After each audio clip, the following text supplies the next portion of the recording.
Okay, guys, welcome back to Exactly Podcast by Food for Fox. Exactly. We have a very, very, very special, beautiful guest. My girl, my friend for a long time since I've first moved to LA. We were in the trenches together doing acting, right? Doing background work, feature acting. We climbed up that ladder in film. And now my girl is really deep into her mommyhood. First of all, she has a baby now, which is gorgeous. Her daughter needs to be on the billboards. And we also have her as we don't have her as, but she's also doing a lot of work on TikTok, Instagram, influencing. And my favorite thing she's getting into, which she actually introduced me to, is human design. Yes. Give it up for my girl, Nicole, or you may know her as With Love Cole. Yes, on all platforms.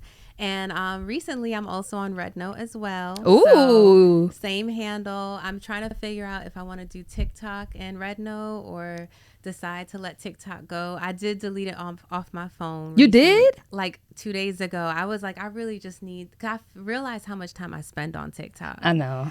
And it's like, I'm realizing I'm actually getting more done, getting more rest, and life is still going on. But I'm also not laughing as much. So I might get TikTok back. Yes. Even though I don't think I could download it. So I'm like, really? Yeah, I think once you delete it off your phone, it's gone. I'm like, and I didn't know that at the moment. But in the moment, I was just like I gotta use these 2 weeks to really get things together. Exactly. Yeah. So, but yeah, Red Note.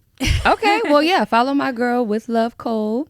And we are going to get into some good things. Before we get into the good, juicy, fruity human design stuff, which if you don't know what human design is, you're going to learn today. Yes. But before that, I haven't seen my girl in a really long time. So we got to catch up real quick. Yes. You are a mommy now. Yes. I haven't seen you since you were pre-mom. Yeah, and a big part of that was it was actually your birthday, the day I had my doctor's appointment confirming how long I was. Wait, girl, one of my other friends got pregnant on my birthday before too. Are you serious? Yes. I swear to God. So basically, I was just like, it was your birthday. It was also 2021, so the world was still kind of shut down. Wow. And I was like, I found out I was pregnant, but I also really wanted to see her for her birthday. Right. We spent your previous birthday, 2020 birthday exactly. Lockdown was fun as hell. And, but it was also social distancing. Right. We had a week of we can go outside and we did. So with all of that, it was just really, I knew it would be really exciting to see her, but I also was like, how you going to come to somebody's birthday? With a sonogram. Exactly. Or not even a sonogram at the time. But girl, I would have loved it.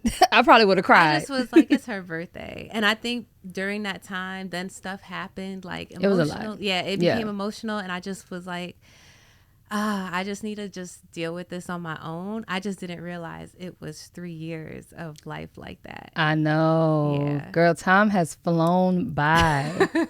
So we actually met on set. I forgot which TV show it was or whatever it was.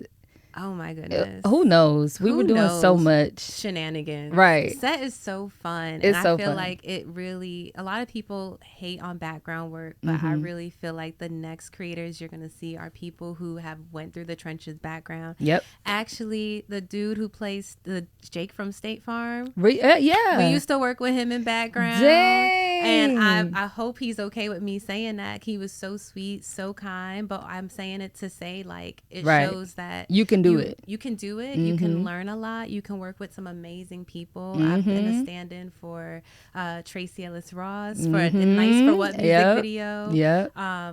Double for Issa Rae. Yes. I can see that. I was the girl who walked by in the dress in one of the seasons. I can't remember. In Insecure. Yeah. Who had a similar dress on to her when she's in the club with Molly. She's trying to get over the fact. Oh wait, I remember that. Yeah, go watch Insecure. Right. Run it up for them. Yeah, the first 2 seasons, I was in that thing too. And the episode with Sid was the DJ. I don't know if I was in that, but I was literally standing right by Sid at the DJ booth. I was at Tiffany's baby shower. Oh, yeah. With the Beyonce photos. Yes. I think I saw you in one of the Insecure episodes now that I'm thinking about it. I saw everybody in it. I was like, oh, there go da-da-da, there go da-da-da, look at us. I didn't see my face, but I saw my back at the baby shower. And then, but that was like a 2-day shoot because it was like a whole episode. Everybody was working at that time. They were booking everybody. 15-hour days. Yes. Golden hours. Woo, man. Those were the times. Yeah. But you know what's crazy? Like, it's very rare, but you weren't on the set with me, but I actually got offered a line doing background before. Where? It was a show called Rugrats, but it was like the pilot episode and it never aired, of course. But I was literally, remember when I used to have like the big red hair? That's how I got my name, Fox. Yeah. And it was a funeral scene and I'm sitting all the way in the back. You know, they put me far as hell in the back because they were like, this red hair, like, girl, you trying to stand out too much.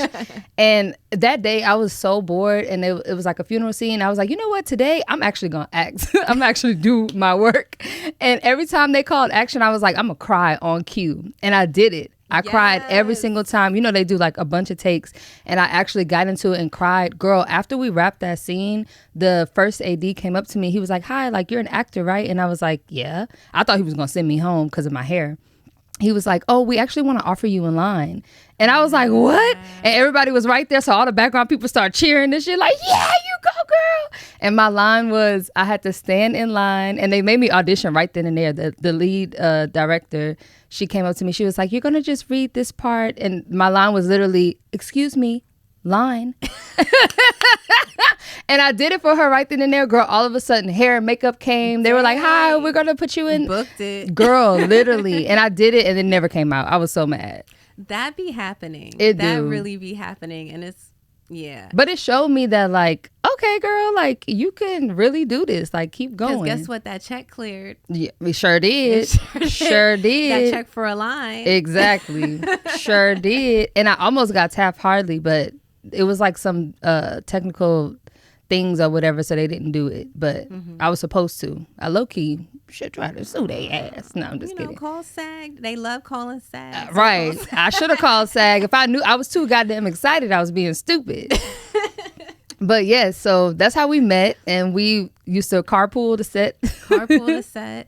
Did you work on Dear White People? No. I heard a lot about it though. Very great show. Loved working on that show. And also Snowfall. I'm just thinking of all the black shows. Yep. I did the first episode of Snowfall. We might have met on Snowfall. Yes, I think it might have been. Yes. And John Singleton was there. You were there I think you were there. It had to be then. Sorry, I'm screaming into the mic. Oh, girl, no, it's fine. Literally, remember? I'm trying to remember. When I walked up to the boy, and I was gonna say, "Oh yes! Oh my God, I remember. I remember. You tell it. Yeah. Wait, it was what's his name? Franklin. We walk up to him, and we're basically instead of because the AD wanted to give us a line, but at the time we were non-union, right? So right, and that's when it boils down. It's like, damn. And he was like, yeah, no. Yeah, don't worry about it. Don't worry about it. But we're going to act like she said it. And they basically edited a line, but everyone calls me out for that scene when they see it. They're like, oh, you were in Snowfall? I remember. Yeah. Girl. And that's actually I would say the most notable background thing I did was buying drugs. Exactly. I had to smoke a fake cigarette that day. The herbal cigarette that be stinking up the place. I know. And I had a big ass crush on the director. That day, it was John Singleton was on set that day too. Remember, he came and said hi to us, and then it was another director, Bilal. He was so fine. I could not take my eyes off of him that whole day. I just remember being like, I think I know who you're talking about. The bald head guy. Yeah, we was kicking. But yes, I remember it was just the surreal moment of we're working with John Singleton. Yes, and that's the thing. He's no longer here, but you get to be in the presence of these people, be in their aura, see how they move on set. So it's I learned everything from background. I learned everything. Yeah. Etiquette. When I learned about humility, right? I learned about hierarchy. And even, what was it? Pantomiming. Pantomiming. We had to pantomime my ass off. Congruity. Yep. Like just making sure things everything's the same aligned. way. Damn. That was rolling so sound. Rolling sound. Right. Quiet on set. That was the days. But it was fun though, because we all also were doing other things, because that's around the time when you were telling me like you were doing other things too, like trying to start like making your own videos and your own footage and getting more so into that influencer world before it even became what it is now. One of the first things that we did together as friends was, I was like, yo, we should shoot like a fake commercial. Yes. So I had this idea that like influencers would be shooting commercials. I just didn't really know how to do it in the way that it's done now. Right. But because I had that as like a leaping pad and like also just encouragement, like your friends supporting your creativity and also being creative with you, it's like, oh, I could do this. Yep. And she set up her whole apartment, had the lighting, staging, right, everything. Yes. And then I realized product placement. That's how you create your reality though. Yeah. Like you created your reality because you were like, I just want to kick it with friends on my podcast and talk about real life things. And you're doing it. So it just shows you that like this is a spiritual journey. And that's what we're going to talk about too as we talk about human design, because it was really my study of human design that made me like see like entertainment as more than just like a vanity thing. Like, ooh, I get to be on set and meet people, but I feel like it really helped humble me, because I feel like set was still not humbling me. Girl, right. Because I was still like, yeah, I'm on set. I'm on set, right. Yeah, my call time is 6:30. And be late for it. Right. Like, running up there at 6:45 and like set is strict. Like it's a production. You're working with other people. There's a hierarchy. You're not the first on the call sheet. So you got to understand that like some people you can't even talk to.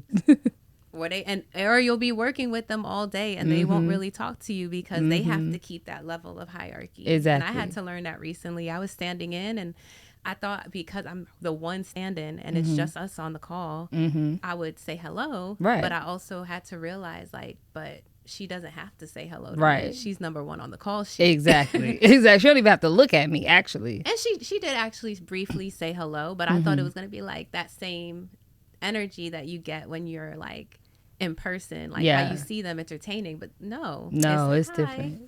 This is work, and they're focused and too. they're focused. So they're like, I'm not really here to engage you. I'm here to like remember my lines. Like, so I had a moment, and I was just like, oh, like, okay. I'm gonna calm it down and be grateful. Excited. You be so excited. You be so excited because you're like, I'm meeting somebody that I never. But then you also had to realize, but like that's not their intention when they came to. No, they didn't come here to motivate everybody. They came here to book that job and go on to the next one tomorrow. Yeah. But it's fun though. And then so with.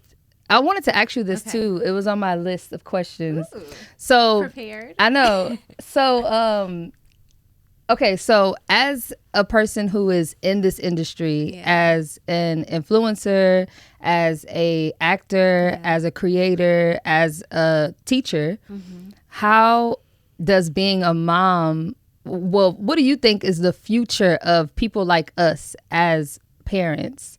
Like, how do you think our kids are going to react to everything that we're doing now? I think that's the beautiful thing. It's like if there was no Beyonce, there'd be no Blue Ivy Carter, right? Exactly. And like we're seeing that if there's no Victoria Monet, there's no Hazel Monet. If there's no Nicole, there's no Indie Moon. Exactly. So like us pursuing our creative passions and dreams is what allows our kids to do it at an even younger age. Yeah. Like Indie's doing things that I like don't even think I like could fathom doing it too at the time in the 1990s, right? Like she already has a guitar. She's already been to Kendrick's concert, Beyonce's concert. She's seen Herbie Hancock. She did more than me. She's gone to the Broad. Like she's just done so many things. She lives in LA. She eats sushi. Oh, like my girl, high class. And I'm grateful that I can do these things with her. But I'm also like, as a mom, there is a balance of like, how do I keep that momentum going of pouring into her in that way, but also coming out of that postpartum period and still pursuing my journey. Right. And I realized it was ownership that allowed me to do that. If I was relying on brand ambassador gigs or running to set and getting booked, and as we know, a small percentage of Black creatives are getting booked because there's a small percentage of roles for us. Right. I know that percentage has changed over the past few years, which I'm so grateful for. But with that, I had to consider it and be a realist as a mom. I was quickly trying to like go back on set, and I was like, I can't even like get into a routine for myself at home. Alone, your set, my set, let alone go out for work where I have to like be on somebody else's schedule. And I see the future of that being like us really taking autonomy and ownership of our creativity so that we're creating our schedules so that we can raise our kids the way we want to. Yeah, girl. I second that. Like homeschooling, independent play. Like kids do not need to be in this formal like color blocked environment. Exactly. At like with strangers. With strangers. Right. I had a nanny at one point. I realized that was not correct for me at all. Like I felt like as much as she seemed really sweet, she was still a stranger. And even as I was getting to know her, I felt like in many ways I still didn't know her. And I just couldn't like put that level of trust in someone who was literally like had all the check, like what on paper had all the checks and I felt like, oh, I know I look paranoid, I know I look crazy, but I had to be real. Like we come from a background that may have generational trauma, and you have to be able to like deal with that yourself and your nuclear family, and just even your like your body postpartum before you just invite strangers into your world with a small baby. It just you got everything takes time. It does. And the older I'm getting, the more I'm starting to realize too that like how I make a living doesn't have to make who I am. Yeah. And that doesn't make my life. I feel like my life should be my life, and how I make my living should be my life. And that's what I love about being more so in this capacity of like talking and like producing content and influencing people, because you really can. People don't believe it, but you really can make a tremendous life for yourself by just being creative and giving a service or teaching or informing people or whatever it might be. But that's how I feel now. Like I feel like every podcast I'm like crying about working full time, right? It's crazy because she is not a Cancer, she is a Gemini. But I'm cussed though. I'm super cussed. Yeah, and we're gonna talk about that in your chart. Yes, but that is why I think it's so funny that she's because so you're watery. Cancer rising, I'm a right? Cancer rising, exactly, and we really connect there. Exactly. Wait, what's your moon again? Aquarius. Oh yeah. We really connect there. Yeah. And the Taurus part, that's also like really good with Cancer. She's like we got that synergy. We do. We always have. The day I met her, I remember you had on like a black skirt. You had like purple lipstick, because I think we were doing like whatever we had to do. We had to look 18 to look younger. And I remember when I saw you, I was like, she looks so cool. You had your curly hair, and then we started talking. You was like, yeah, I'm from New York. I was like, oh my God, New York. And then we just talked the whole day about and you told me everything. You're from New Orleans. Yep. And I was like, I literally started crying. Oh my God. Because I had a very deep connection to, and I guess this is like the empath in me and probably why I do what I do now, but I had such a deep connection to Hurricane Katrina and everything that happened. And I went to the Superdome the year before for the Essence Fest with my mom. Damn. So to go there, and have that experience, and then what happened there, I like really felt connected to the place, because I felt like I just walked around there. It was so interesting. I had alligator. It's good. It tastes like fish and chicken. Yeah. It tastes like both of them together. Literally. That's probably the grease that they use the same grease. That's so funny. That's why. So yeah, and then to know like your background and your story of that, if you ever share it, I think like that would be so great for the podcast. But that would be a whole episode actually. Yeah, of just like how something can change your life. That also goes back to your chart, but how something can change your life and it can literally move you in a different direction. Now you're in LA. Yeah. And it started from your move to Texas. Yeah. Yep.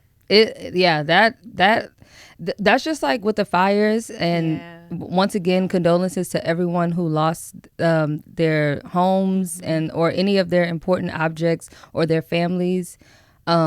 I was not playing about those fires because I know it could take one day for your whole life to change. And I kept trying to inform people, like, if you can, just leave. Like, just get out, come, like, regroup for a couple days and then come back. Because when it gets to that point where it's like everybody has to go, that is the scariest thing in the world. At the same time. And it's very hard to get out. Like when those people were trying to drive their cars down and they couldn't get out fast enough, so they had to leave their cars behind. I was sobbing because I'm like, I remember when we were stuck on that bridge for 5 hours trying to evacuate. And my mom was in labor. It's a whole thing. It's a lot. It's a whole lot. But that's a good idea. I should talk about my experience. I'll do that on one episode. Maybe make it like, and I'm always doing this, giving my friends ideas unsolicited. Ooh. But a mukbang, eating some New Orleans food. Ooh, that would be good. That would be really good. Oh, that would taste really good too. Yeah, and I feel like that would be, you're like talking through your pain, but you're eating good food. Exactly. Right. It's like, but this is what we created too. We got some shrimp. We got some crawfish. Okay. So also I have, so I do want to dive into human design because I'm so anxious. And you keep mentioning my chart, so I'm super anxious. Yes. But before we talk, give us the dumbed down version of what human design is. Yeah. So human design is considered a pseudoscience of esoteric study. And it's basically Ra-Uru-Hu, which is a white man. He had a download in Ibiza. Basically, most people think he did a shroom trip. He had some sort, or LSD, some sort of journey, and it was 8 days, and he received this information. So it is kind of like hooky kooky. Love it. But the information is very factual, right? Because it's based off of the Kabbalah, the chakra system. It's also based off of our centers and our genetic codons. So it relates to our gene keys. Exactly. It also relates to many allegories and mythological stories, including the Bible, where you can connect the same information and see it kind of play out through the human experience. Right. So it really combines science, the arts, spiritual systems, the human body, the anatomy of our body into this one study of understanding ourselves. So it's fascinating. Damn. So what is the biggest difference between human design and astrology? Oh, before I get to that, how could I forget? It also includes the ancient Chinese I Ching, which is actually the part of human design that I've been covering a lot on my my YouTube channel, where I talk about human design, my motherhood journey, and so forth. But I have the feminine I Ching, so I will be kind of going over your chart with parts of it during this, which is really fun because it's proverbial. So it's written in a very esoteric way. Human design and the rave lines, Ra-Uru-Hu wrote them. So that's considered source information. So many human design teachers will tell people go back to source, right? Just because now so many creators are creating the information. So as a projector, and our human design type is meant to guide the information to the collective. Of course, anyone can teach, and there's other aspects of your chart that can show that, but particularly the projector aura is supposed to be guiding humanity towards the next step. Girl, you were literally born a projector. Yeah, and it's crazy because I looked at my family in particular, my mom and my brother, they're both projectors, and that's very rare to have that many in one family that I know of. And we're all different types of projectors, which we can get into, but it's just the information fascinated me during my journey, especially in 2020. The world was locked down. There was a lot of time to learn this stuff. And when I saw how it connected to so many things, especially because I grew up Jehovah's Witness. So I grew up with a Christian understanding and background, but also it was still very strict. And because I grew up that way, I actually have a very deep understanding of the Bible because we literally had to preach and go door to door and talk to people. So I basically had to learn to honor that aspect of myself, that upbringing, in order to do this as a YouTube creator and a spiritual teacher in some ways. So it's just like very full circle, but it's also why I like human design is because it's kind of non-religious. It's like not what I grew up in, which was, I felt so, and I'll say this in a way that is, I'm trying to be mindful because I want to respect people who are still in the religion, or the, I guess they call it religion. Yeah, religion, yeah. In the house. In the house. Or they say in the organization. They don't really call themselves they're considered a religion, right? But I think they try to view themselves different from other religions. Yeah.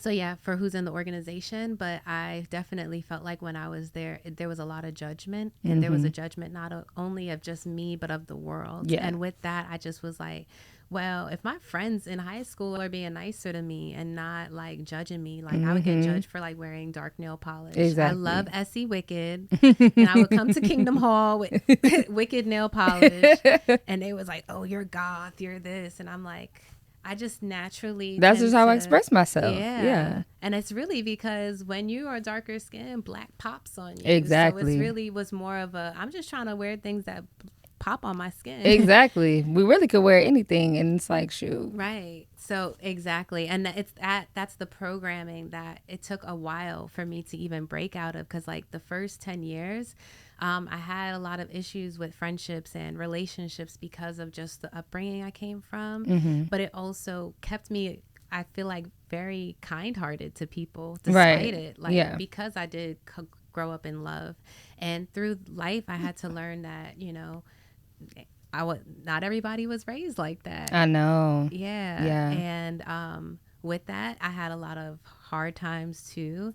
And because of that journey, it just really allowed me to just like figure out what works for me. Exactly. And what worked for me was just understanding that, look, you can be a collective of all these things. Like, right. Look at how all these teachings interconnect to show us that we all the same. Exactly.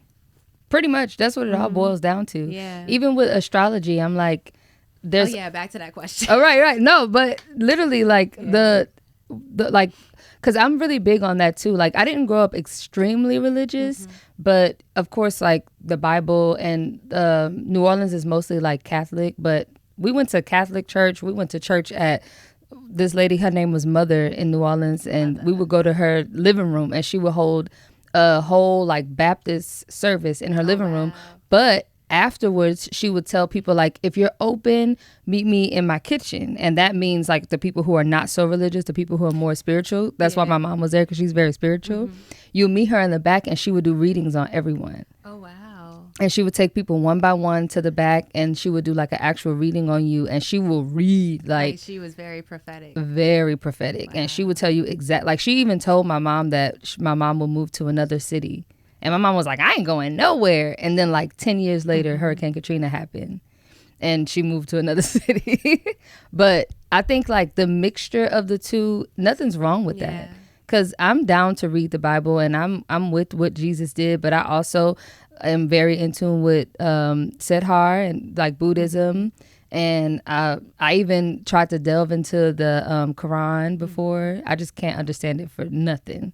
But I think I have coexist tatted on my back, because I really do think that we all go to the same source. Yeah.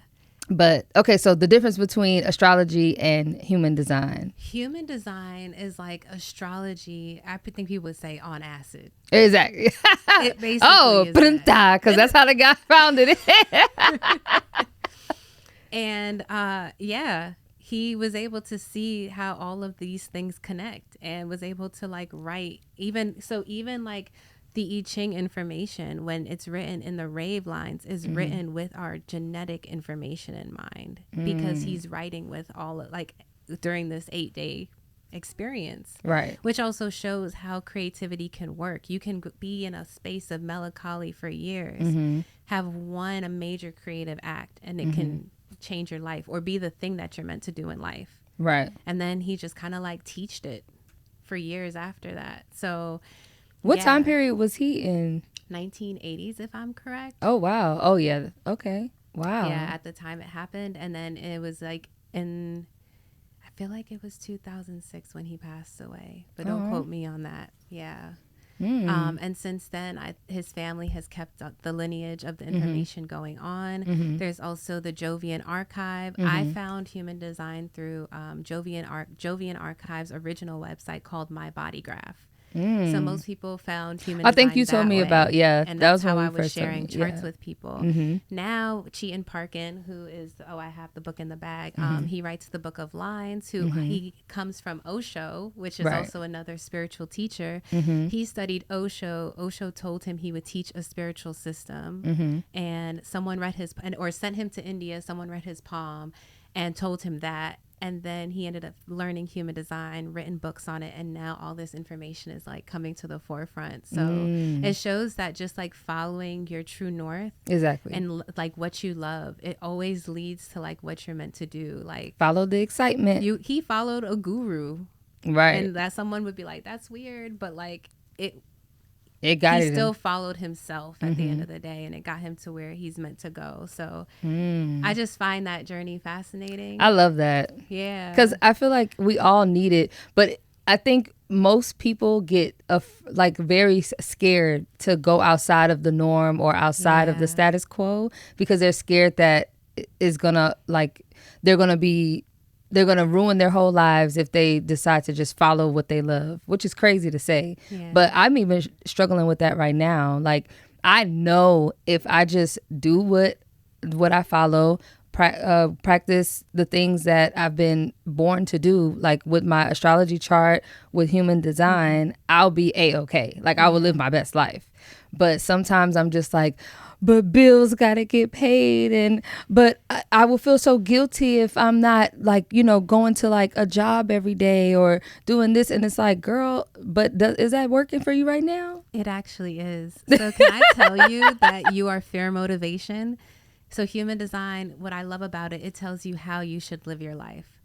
Like, that works best for you, not how you should live to like please others, put money in someone else's pocket, run somebody's church, even though there's a purpose for those things, but I think what I want to remind people is that like your self-realization is always going to be how you seek God. Exactly. And if you notice you're in a place that you're no longer becoming better, then that is no longer maybe the thing that works for you. And it's okay to try and experience something else. And I think what people are afraid of is trying something else. They feel like that literally crumbles the world around you. It's an ego death. Yeah.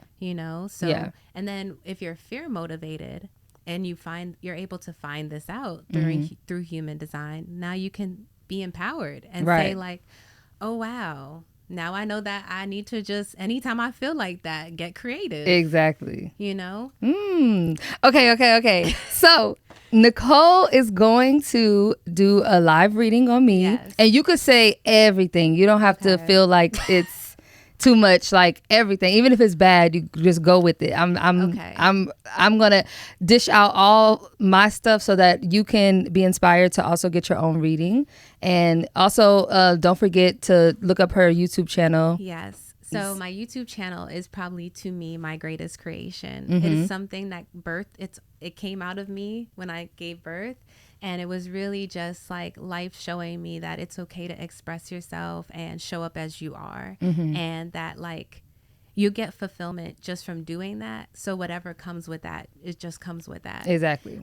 So yes, my YouTube channel is With Love Cole. It's the same as my Instagram handle, TikTok, and all of that. And on my YouTube channel, I post the human design gates and lines, which are basically where your planets and where your planets fall in your chart. So you're like how you would look up your astrology, sun, moon, rising. You would look up your sun, earth, your moon, your Venus, all of that through these gates and lines. And you can use my YouTube channel as a guide to do that, because you can type in like With Love Cole, Kuan Yin, and you can look up the number that you see on your human design chart, and it'll give you the reflection from the Kuan Yin or the human design reflection, because I've done both, just to make sure that all the information is covered. So this way you can also self-study at home in the comfort of your house. And save coin, because I understand that like life is real. Not everyone can afford a reading. And of course, readings are also great deep dives, but there's so much information that I put there that you can know to just like help you get through. Yeah. That's good. Yeah, I'll be on her page every day. I'm like, okay, what's going on now? But I'm excited for this because I feel like this will be an easy guide for me to even go back there and watch more. Yeah. Yeah. And then the code. So I decided that for you guys, I would come up with a code because along with my YouTube channel, I made the code so far for my seamoss shop. Yes. My bad. I did a code for that, but I also would add the same code for. And she has really good seamoss. You make it yourself, right? I make the seamoss myself. Yes. And that was also another thing that I built out. So I built out my YouTube channel, my apothecary, and my human design teachings all within this one time period of 2.5 years during my Saturn return. Yes. So it was really a testing of how to maximize my resources. And that's why I speak so much about ownership and just trusting that whatever you want to create, you can just do it yourself. Yeah. Because I think sometimes we wait around hoping that someone will work with us. And even when you have a friend who can work with you, we have our own journeys. We have our own life. Think about it. If we decided to keep working on projects at that point, I don't think we would have developed ourselves the way we have now. Yes. That we can come together and really build. I'm an advocate for do it yourself. Let them come to you. And then people come to you way better. And you also bring a different caliber of work ethic because they've already built something up for themselves. They have a brand that like they don't want to ruin. Right. Right. And it just maps out way better once you already have your stuff, they have their stuff. Yeah. It just comes together real natural. Aligns. Yeah. Even like now, you know? So give them the code so that they can have it. So the code is exactly HD, and it's exactly not spelled as the podcast title, but just regular. Just regular to make it a little easier. So exactly HD, and the code is $10 off your first order of anything over $50. And the seamoss jar on my site is starting at $27 for a 16 ounce.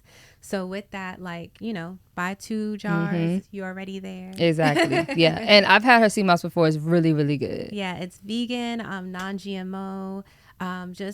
I really try to. I also use alkaline water and infuse it with 432 hertz. And I've also been switching it up. I also do some 528, some DNA repair. Ooh. So, I really put intention into it. I'm also Jamaican from the West Indies, and seamoss is like very big in our culture. So. Yes.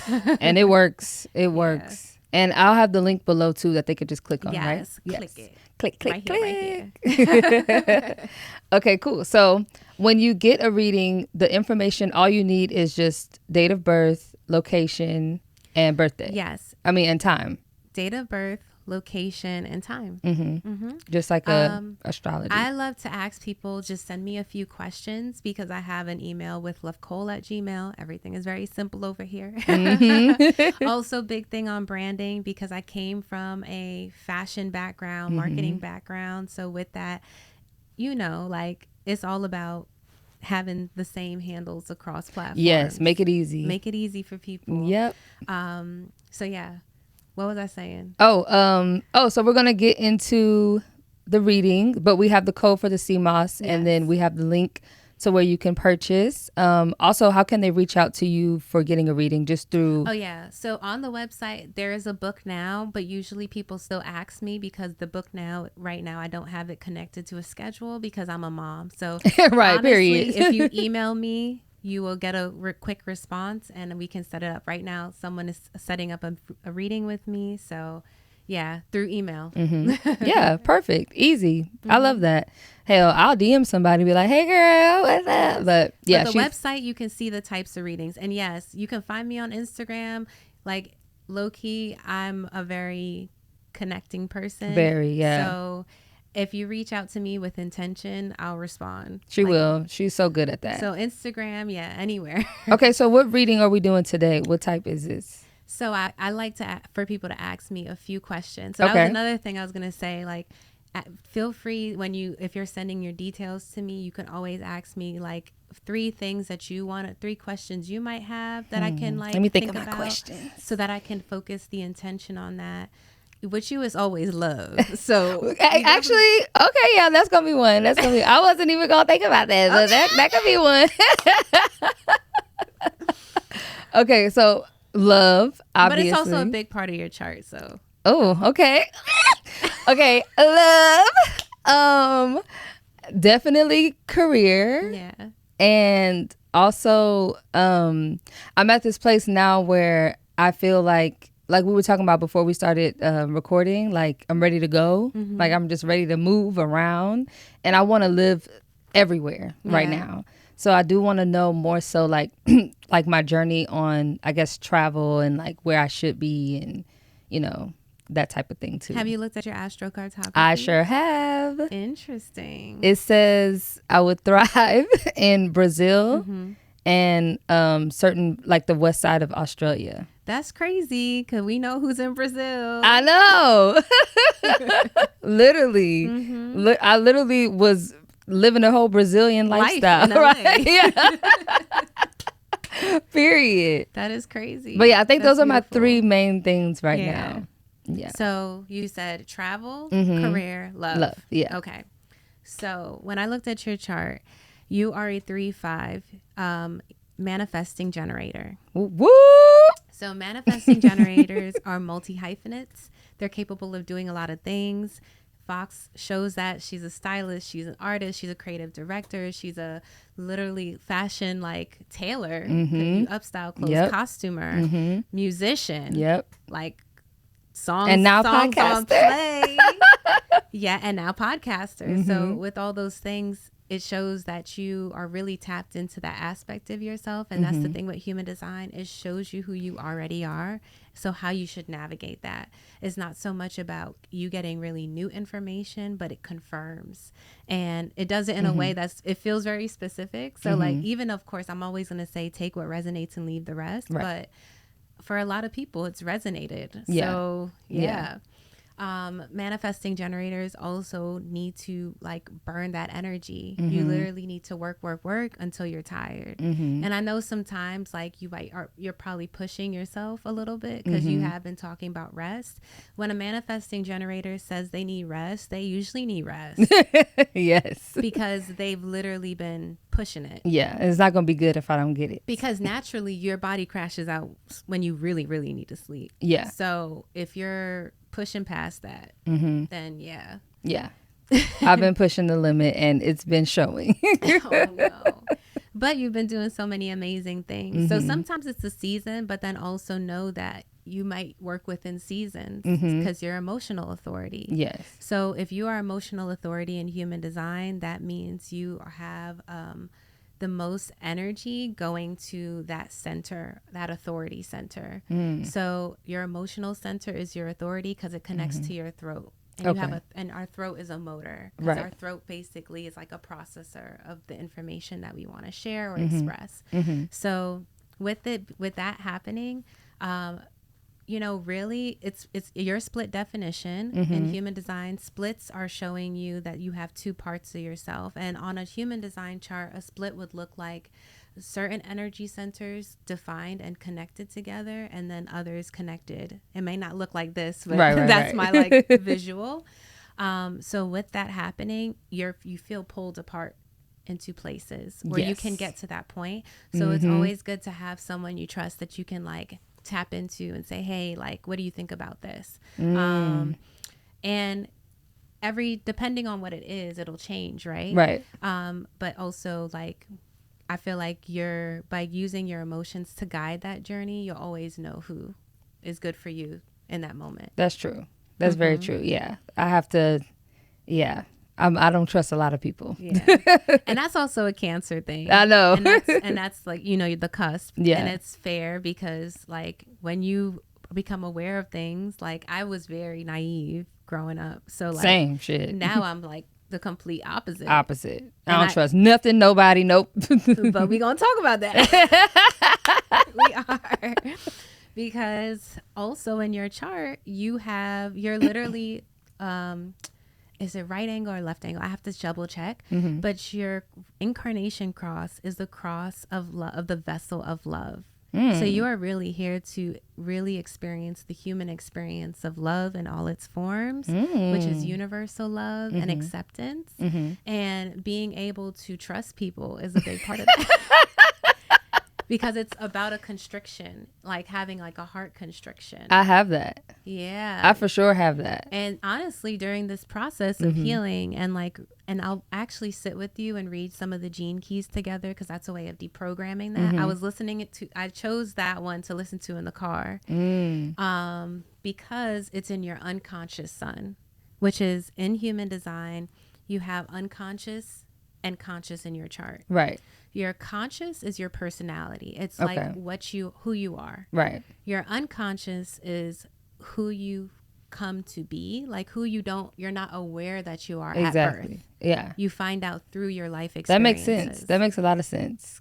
That makes a lot of sense, because I don't intentionally have that guard, or what did you say? The heart. You don't intentionally have a constriction. A constriction, yeah. Yeah, but it's there. It's there.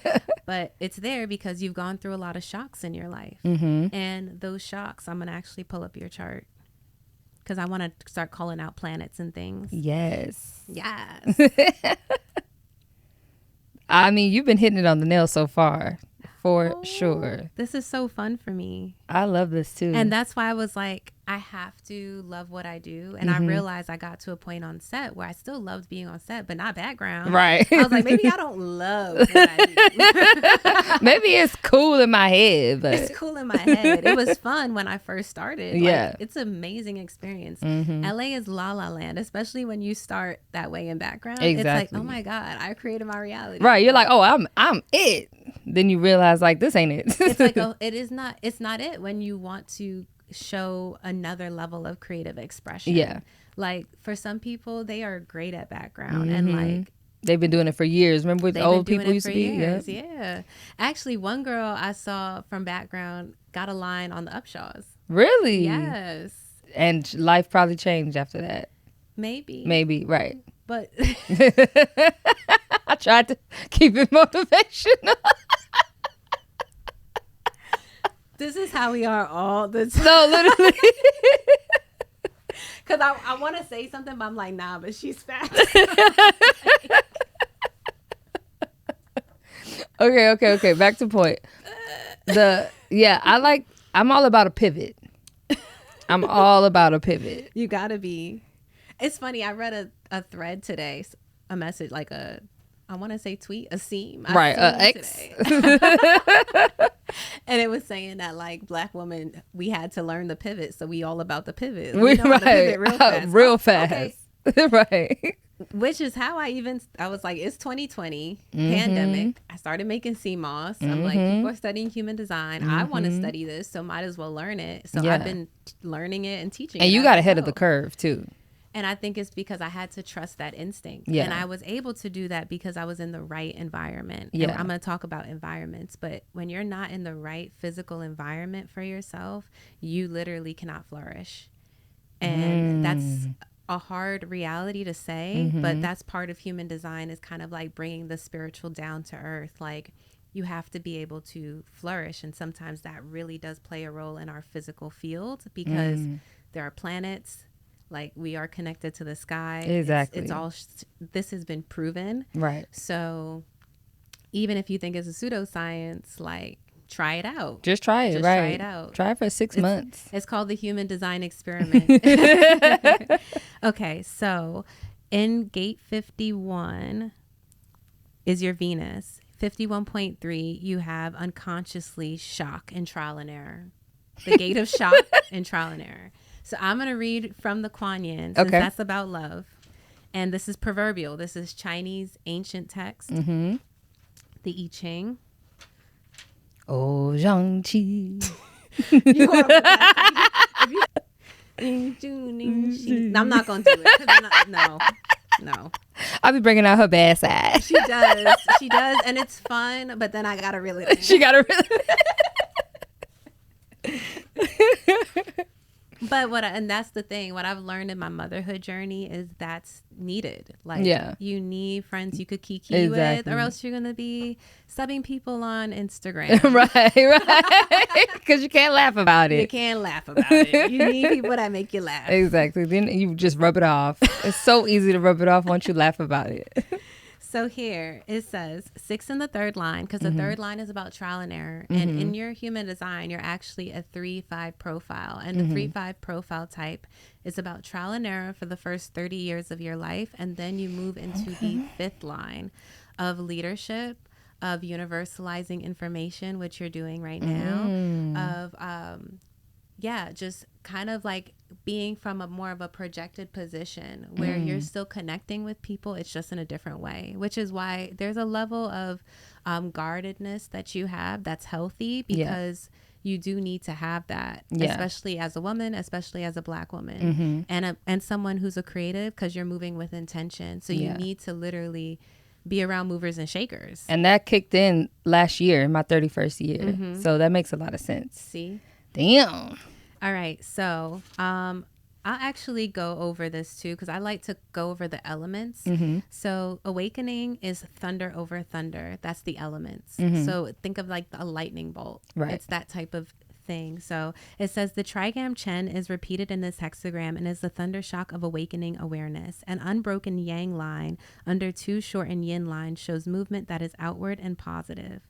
Emotion aroused by the awakening of women's spirituality is strong and opening. No skill is given that cannot be used for good, and a daughter awakens to learning and psychic growth. With her arousal, she releases her potential for healing and empowerment. She connects with her matriarchy and learns skills that bind her to community. She uses her power for the good of all and is welcomed and celebrated. Awakening is the gift of the goddess, a beginning that is symbolized well by the thunder. So you have it in the 3rd line, which is shorter. Don't worry. I know Fox in her head. She's like, that's a lot of words. Keep going. No, I'm trying to keep up. So 6 in the 3rd line. Awakening unsettles her. She learns action. In the beginning of awakening, a daughter resists. She loses self-confidence and hesitates to act. When she relaxes and flows with her changes, she takes her place in matriarchy and assumes control of her life. This is the meaning of awakening and empowerment. So since awakening is connected to like literally lightning bolts of like almost spiritual truth. Oh, bring your mic up. I don't want it to lose sound. You can pull it back too. Like this. Yeah. Very demure. So since it's connected to spiritual truth, I feel like when we were on set and having those moments of talking about astrology, you like developing and really learning yourself, that kind of, and this is in your Venus, I feel like that kind of guided your ability to understand like who you are more. Right. Fox had a TikTok that went viral recently. About the 4 stages of dating a Gemini. Right. And I feel like that goes like that, your awakening of understanding what unsettles you about even your relationships with men. Others. People. That is what pushes you into more and more self-realization. But it also creates more and more positive connections. Right. Damn. Oh, I'm about to cry for some reason. For some reason. Okay, so now that was your unconscious. So that was something, maybe this was a level of awareness too. Like seeing that pattern in yourself, right? Yeah, for sure. But like, let's see your conscious side of your Venus in the hexagrams. Receptive Earth. So now, this book is falling apart. That's how you know my girl be studying. For real. So my YouTube channel is all of these hexagrams said by me. Dang. With additional like contemplations. I basically said I'm going to give myself one take and do it in 60 seconds. And I'm going to do this over the course of the 365 days. Dang. So some days I was pulling out 12 shorts. I love that though. Because I was reading this, doing the human design, rave lines, and then the I Ching. So it was just like, they say do something 100 times and watch your life change. And it's still, still changing. Yeah. The change is still happening. Let's see. Okay, so a pentacle within the circle, all prosper. As the circle represents the universe, so does the pentacle represent the earth within her. A hexagram and circle are both form the point and the genius, and the line, and lines indicate movement. The pentacle and circle are thus one, the universe and the earth, the macrocosm and the microcosm. What is natural is good. This is represented by the circle. Calm and stillness represent the star. Receptivity and the equality of all creation within the natural cycle is spirituality and transcendence. The earth achieves what is good without craft or exception.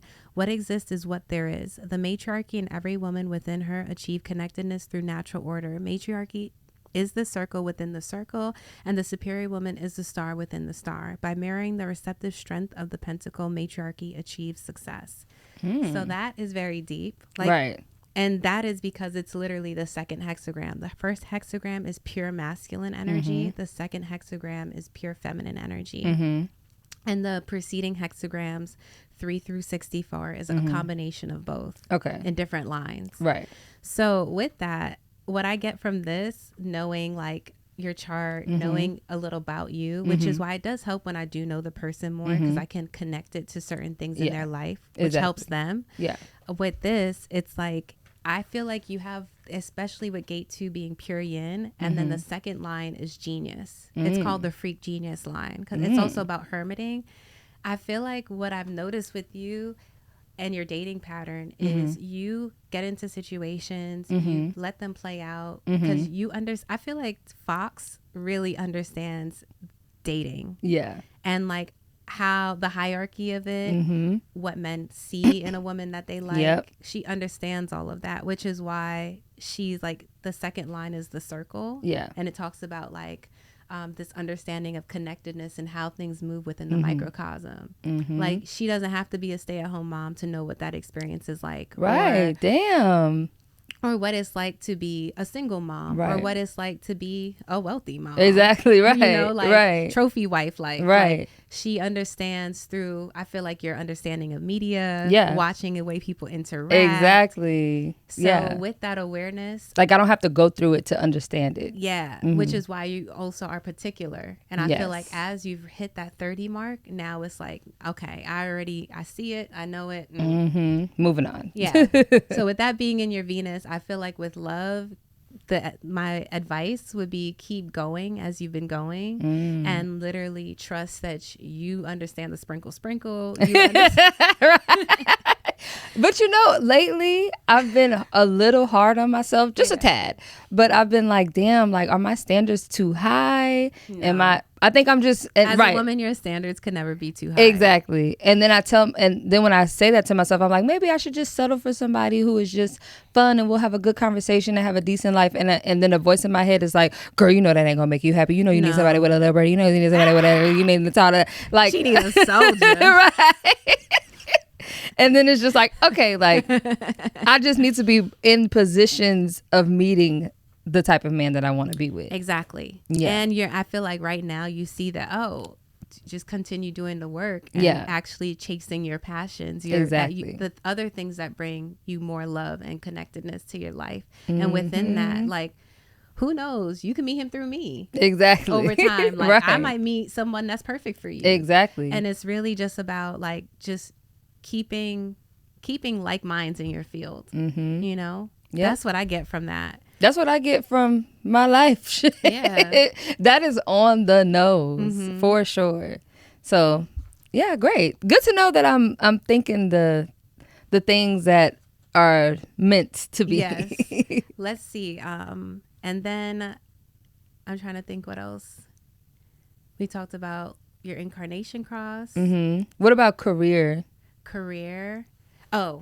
This is when I want to talk about environment. Yes. So you are an artificial shores environment. And with you being an artificial shores environment, it's really, really important for you to be in spaces that you're between places. I think that's why it's interesting, because I was actually looking on the website of in Hollywood, of a building in Hollywood that you often went to, and I noticed that it's in a basin and it's literally between the mountain and the ocean. That's how they paint it. Right. So is that why you asked me that earlier? Yeah. Okay. So that's why, because I was thinking of your environment. And I was like, So with that, it's just like my environment's mountain. So that's why it's interesting, because I've been in a space of like, maybe I want to switch things up. Right. But also I feel like I'm in a space, especially after birth, I've just become very energetically sensitive. So with that, I'm like, I can't do the cattle calls anymore. Yeah, no, not at all. I mean, I couldn't do the cattle calls from without it. Yeah. But it's like an absolute hard no now. But it's funny because even productions don't even make sets like that. I feel like it's often a skeleton crew. Skeleton crew means very little people, or as little people as possible. Or it just happens to be smaller because the world is becoming less and less dense, which is kind of a good thing. Yeah. Everyone needs to breathe. And they're using different technologies now to make it look like bigger audiences. So, fun fact, when I did background on, it was a Will Smith Bright, the Will Smith movie Bright, I was like tiled in for City Hall. They tiled us in. So y'all had to move to oh my God. We did that on A Star Is Born. You worked on A Star Is Girl, Born? I worked on so many, not episodes, so many scenes. Bradley Cooper is amazing. Wow. He was acting and directing at the same time. He was like acting drunk, and he was like, bring the camera to the left, bring the camera to the right, as he was going. Wow. Beautiful. But we did the same thing with the audience for that last scene. Oh, and I have a fun fact too. Yeah. Fun fact, Lady Gaga, the last scene she sung when her husband died in the movie, that day that she filmed it, she unfortunately found out that her best friend had passed. Wow. You could, like, I'm getting chills talking about it. Like, you could hear a pin drop, and we were shooting at USC in their auditorium, or in their Coliseum. And she sung that song 2 times, and it was the most heartfelt, beautiful, real, raw emotion, because she was actually going through a death experience. And she's an amazing actress. Amazing actress and amazing singer. I love that movie. I did work on that set, but it was like when she did one of those pre-performances before she really became a star. That was cool. I know. She did a lot for that movie. She really incorporated her fans too. Like, we were getting paid to be there, and then she had fans sometimes. They would come and get to watch her. It was good. But so that scene that we did, her fan, it was like a mixture of background and her fans. Yeah. Because she was really performing. Of course, it's like if you're a pop star and you're a fan, it's like celebrities know how to get the bag multiple ways, how to use one opportunity and create the most prosperity. So for her, it's like, I'm working on this movie, but then I'm also actually performing, and then I get to support my fans, and they can come and see. And she did a tour right after they finished filming that movie. Wow. So she literally did a whole at the Forum, I think. She was working her butt off. Oh, the tour was at the Forum. Oh yeah, she did like an actual performance, like right after she finished A Star Is Born. Yeah. But it was like a tour. She had started a tour. Yeah. See, she's amazing. It's crazy, man. I also think it's interesting because I feel like for you, that's like shows the environment and the importance of environment. So Fox is a musician. She's really, really talented songwriter. She comes up with bops, and she comes from a place with so much culture and such unique music that I feel like it just permeates through your music. And it reaches wide audiences. And you said I should be in an environment that's between two things. Yeah, but I also, the reason why I brought it up is because, like, I just see how that connects to, like, you doing background. You getting opportunities to work in the aura of these people who are also talented artists. Right, exactly. And doing things that you want to do on the level you want to do it. Exactly. I feel like we don't realize it all connects. Exactly. Like, that's how you end up doing the things you want to do. You got to be in the field. I've realized it now, years later. Yeah. I'm like, dang, everything. I still utilize a lot of the things that I do now with the stuff that I learned from doing background. Even here. Yeah. Like sound and hearing airplane and like being like, oh, quiet, you know? So background taught me how to be less awkward. And I'm still kind of awkward, especially post-motherhood. I mean, postpartum, post-baby. Post-pandemic. My social anxiety has definitely gone up. But it's definitely better than what it was when I first started in background. I've had celebrities laugh at me because I've just been so awkward on set. I'm not gonna call out anybody, right? But you know who you will. But you know who you are, and you wasn't wrong. And you was right. You was right, because I was like, wow, I would be a little stiff on camera sometimes, right. And I wouldn't realize it was really it was a confidence journey for me, and it still is. But part of that confidence journey was, one, I wasn't comfortable being somebody's background. Exactly. That's why I wasn't confident in that role, you know. So that was part of it. But two, I also had to find my voice of what did I really want to speak about. And through content creation journey, now I know the roles I'll get would be so specific. Right. Because I'm like, I've created something that you see what I do. So let me play an astrologer. Let me do that. Exactly. Let me read some cards. Yeah. Let me do something like that herbalism. It resonates with who I am. And even it changed how I show up. Like my headshots and stuff were so 18 to look younger, because you know yourself now, like we said.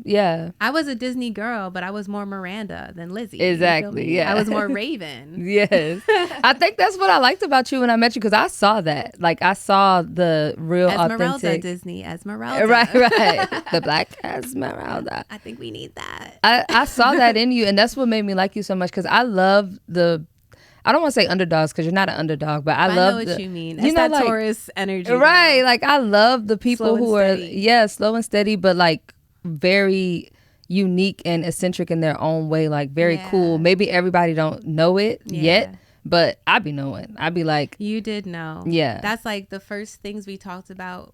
I think we just naturally connected on that. Excuse me. Let me drink some water first. Oh yeah, go ahead. Some of the first things we talked about was like, literally astrology charts, looking up our sun moon. We were on set. We would have so much downtime. We would just be looking up stuff, talking about people we like. Yeah. It wasn't. And right. We'll go on a rotation of doing each other's charts. Yeah. Or trying to figure out when is lunch. Right. Or what's for lunch, trying to sneak to lunch. And I was always trying to hit on the actors. I'm like, he fine, girl. There he go. I had big dreams. I'm like, oh yeah, I'm gonna follow him on. We used to go to look on their Instagram, but like, oh, look, there you go, there. Oh my God. I'm trying to think, what actor were we on set that we did that for? We were on set for. We're talking about Snowfall, and then it was another one we did. I just remember it was me, you. I don't know if you remember Angelica Mackey. That sounds so familiar. Yes. She was she's a comedian now. Yes. And it was somebody else, but it was like in Koreatown. Was it Brianna? It might have been Brianna, but we were in that MacArthur Park. That Christmas movie. Yeah. That was fun. And the lead actor was you saw me in that. Yes. Don't look it up. I think guys. Eva Marcel was in it. Yeah. Remember we were on set and that actor was in it, and we were all like, "Damn, he fine." And I think I was stuck on Eva because I was a big American. She was fan. gorgeous. And Eva was gorgeous. Is gorgeous. Yeah. And I remember her wanting her to win so bad, and she did with that spider. Yeah. So I know. I was fangirling. No, me too. When we saw her, I was like, "Oh my God! Like she is stunning." And she was just sitting there like looking beautiful. So I know a lot of people like to say that celebrities look like that on camera and not in real life. And I'm here to tell you, a lot of them be looking like that in real life. They do, or better. Nia Long. Better in real life. Yes. It's like a light is just on their face all the time. They're glowing all the time. They look good. And they're both very sweet. So I would say that's part of that. Yeah, so she was very nice. Yeah, she was very... That whole crew was very nice. I remember they were like very like homey and like cool.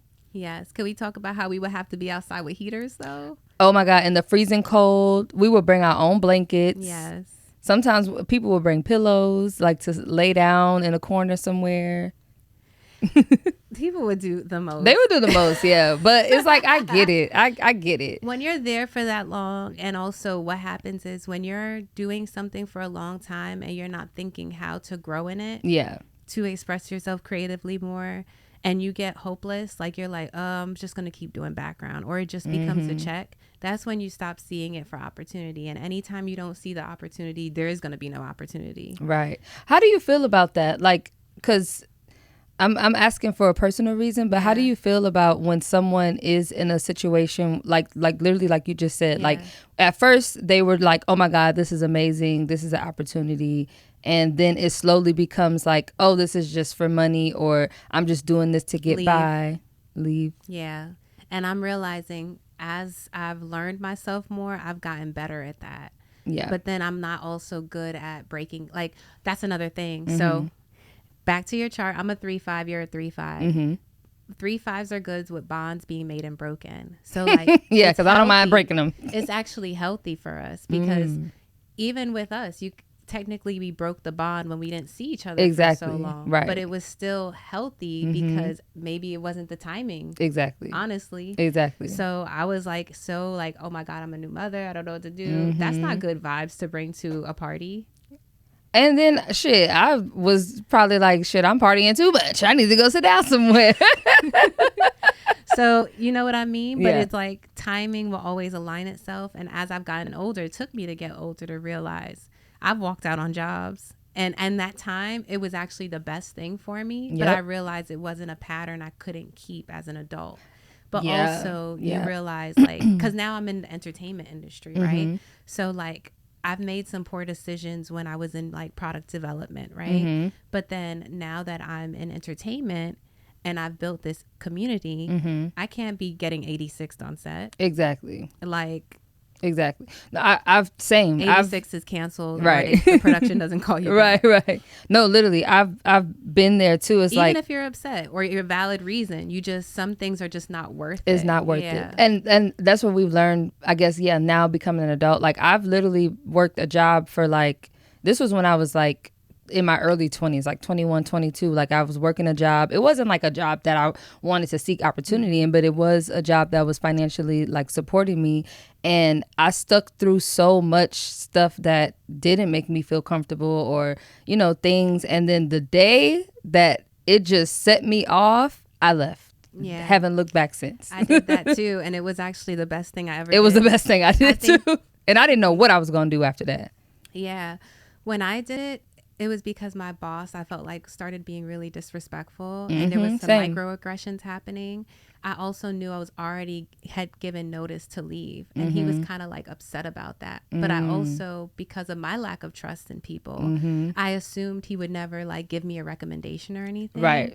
And I think that's what hurt him the most is like, I actually would have given you a recommendation. And I'm like, yeah, but I seen you do some wild things. Like he physically like would throw stuff in a room. Like when he got upset, I didn't realize some of these things are just human. Right. I just was like, ooh, that's not the environment I want to be in. Right. So with that, when I did leave and come to California, it did make my journey a lot harder because I started from the bottom. Yep.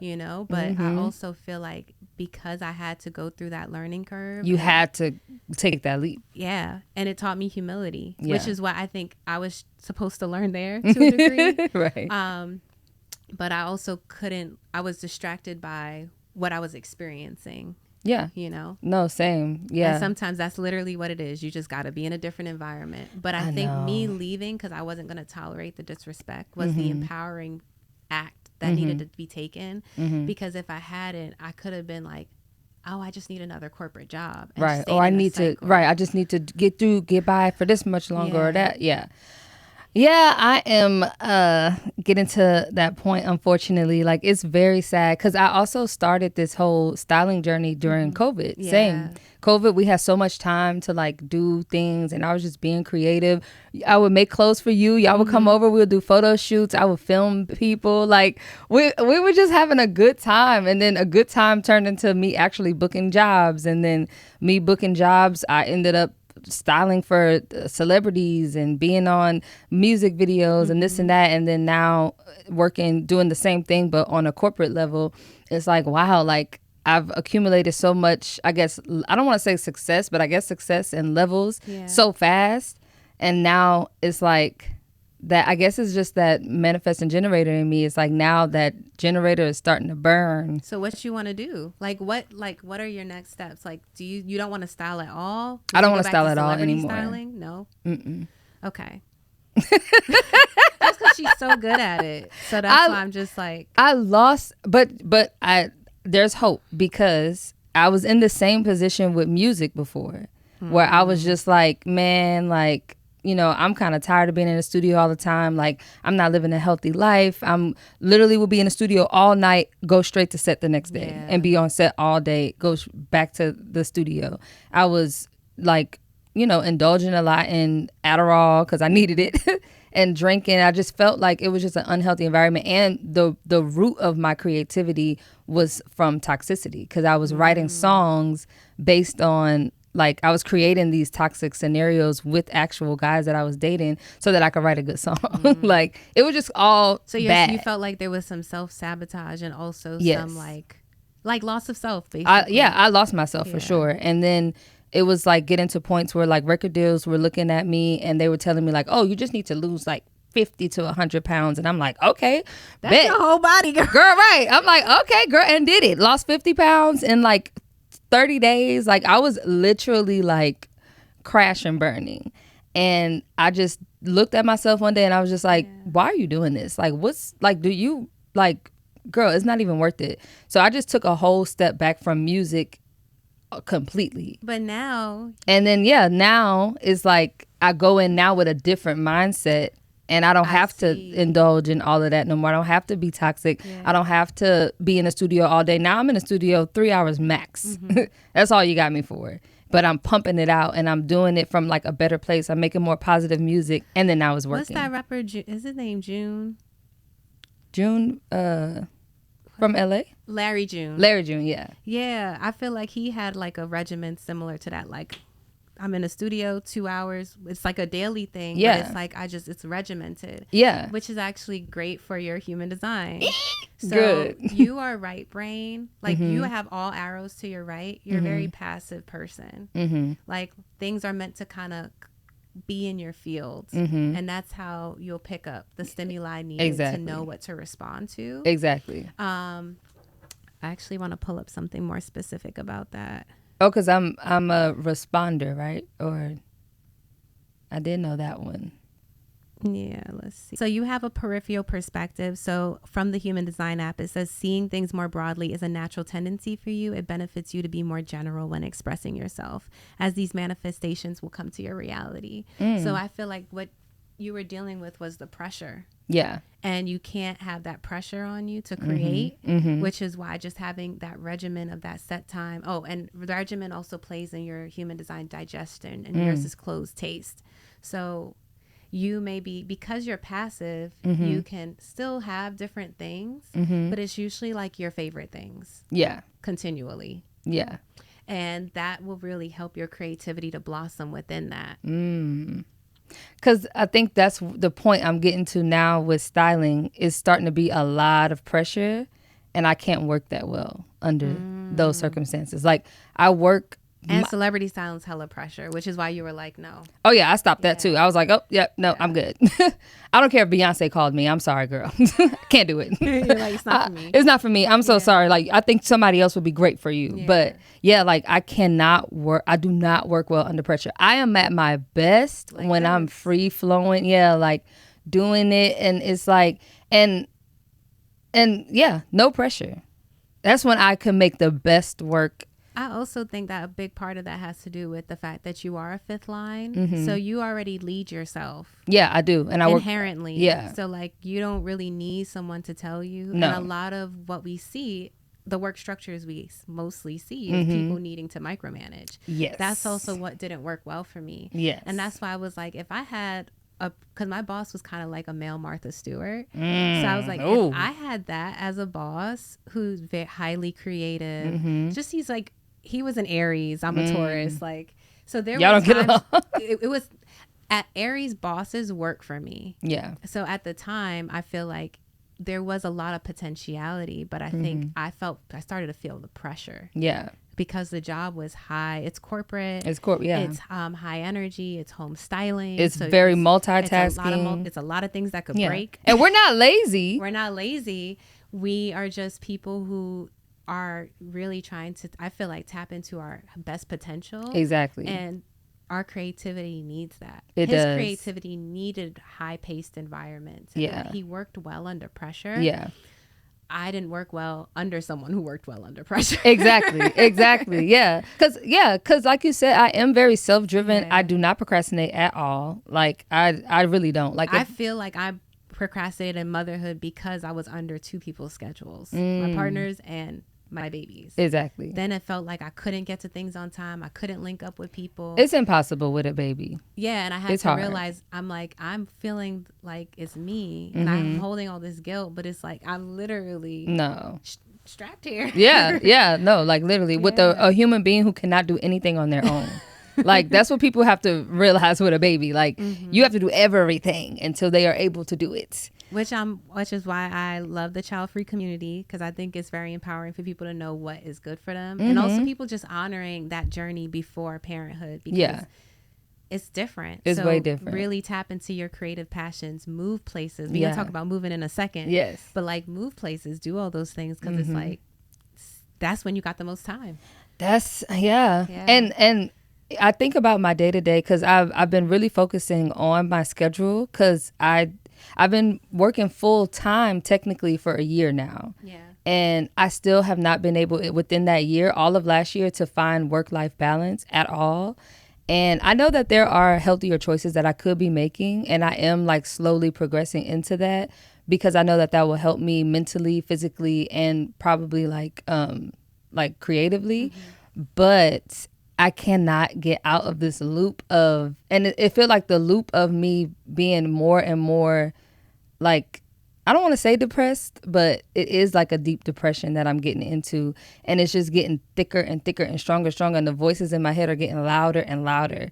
And it's like every morning right now at this point, when I wake up, I just want to go back to sleep.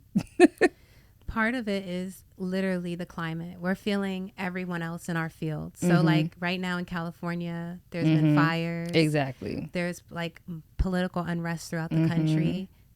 There's financial unrest because it's like, your job supports your creativity. So it's very difficult when you're like, I want to kind of do pivot, but also like, I got bills to pay. That's a very real thing. And even with my postpartum journey, I had that stress on me the whole time. Even though my partner provided, supported, it's still with a two income household. It's the what literally ifs. What you need in California, right? Like it's the what ifs, because then all these other questions are coming up. Like even if you have people in your life who've been parents before or grandparents, like they're still not gonna be grandparents in this day and age. Exactly. Right. So like first, all those what ifs. Second, melancholy. So like what I've learned is melancholy, one, is a huge part of the journey of self-realization and creativity. Like you need to have dips of melancholy to have peaks of creativity. So that's kind of a natural part of the cycle. Right. So this dip is actually, if you just are able to go through the emotional process of it, it can lead you to even more bouts of creativity. Yeah. I also think because you're a highly creative person who hasn't gotten time to rest, that's probably a huge part of that. Like, you're not resting from your creativity. Exactly. And and that's sometimes I'm like, well, maybe I should get a job where I'm not being creative, because that might help. But I'm like, I don't know. Like I am willing to go through it. I'm not like trying to throw in the towel. Like, I'm a grown ass woman. Like I got to do what I got to do. Right.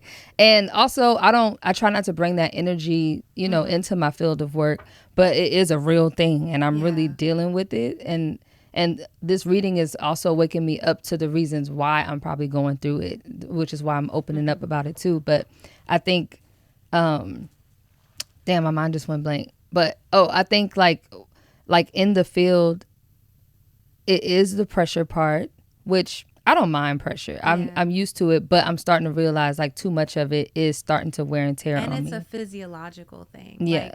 Like, you have an open root center in your chart. So that's part of it. You have all of these defined gates. I don't know if the camera could see all of. So this is Tiffany's human design chart. We probably should have shown that first. I'm going to leave it up for a little bit so you could clip this. Perfect. So she's a manifesting generator, emotional authority, split definition. We've covered that. And the 3-5 martyr heretic. So the martyr part is going through all that trial and error in the first 30 years, having a lot of shortcomings, mistakes. You still go through a lot of trial and error.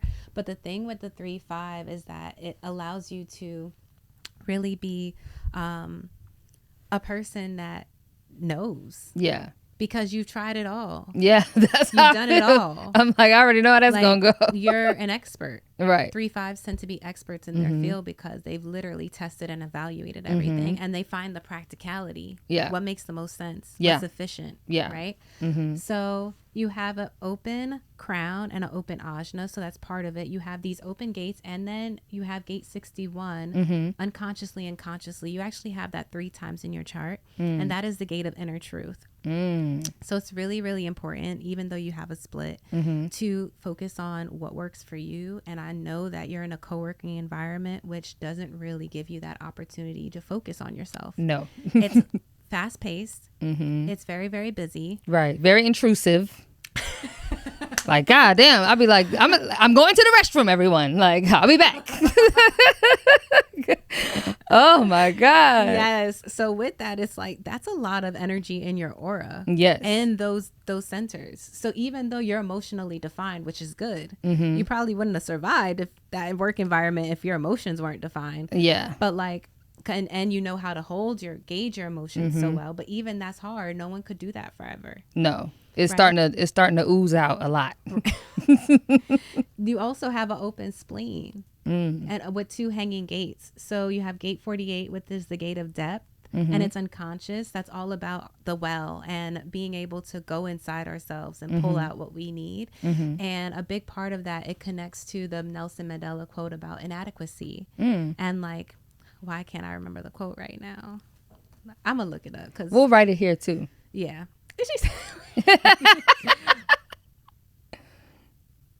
Let me just safari it real quick. Period. But this is actually great because I even said the quote wrong. So the quote is, our deepest fear is not that we are inadequate. I know this one. Our deepest fear is that we are powerful beyond measure. It is our light, not our darkness, that most frightens us.